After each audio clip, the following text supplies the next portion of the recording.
This is Mr. Social, and this is Miss Business. They both live in a world full of gaps and contradictions. A world where around 1.73 billion people, 1/5 of the population, live in absolute poverty, meaning on less than $1 a day. In this world, the upper 20% of the population possess 83% of the wealth.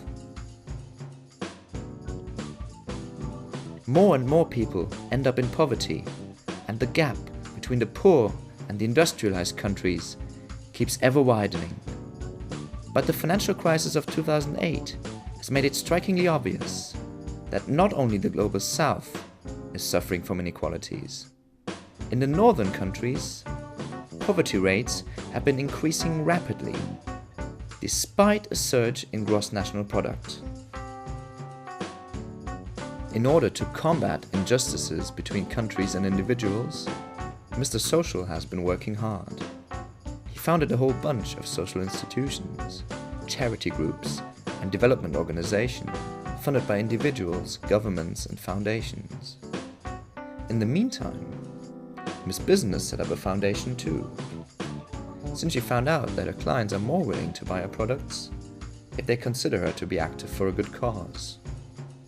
But in spite of employing people like Mr. Social, she maintained her general orientation towards profit maximization.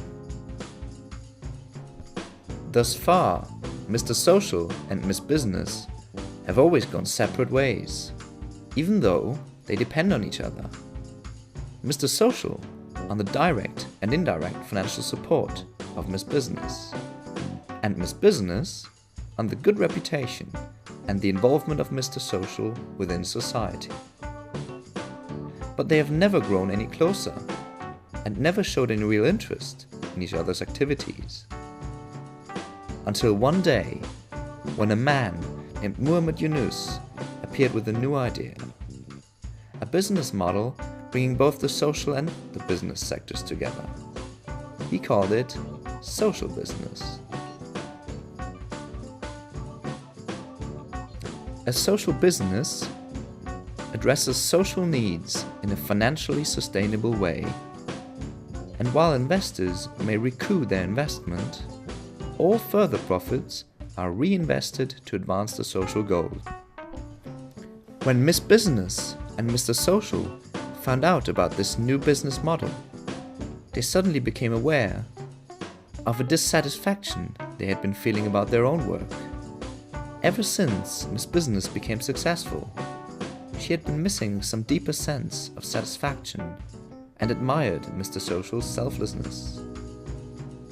Meanwhile, Mr. Social had been marveling at the efficiency and independency of Miss Business.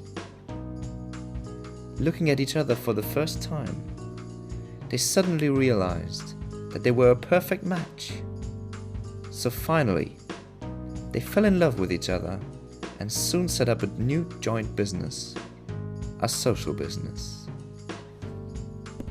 Mr. and Mrs. Social Business hope that one day, social businesses will account for 5% of the world's economy. They recommend everyone to spend time getting involved in social businesses, step by step fulfilling the dream of freeing the world of social problems.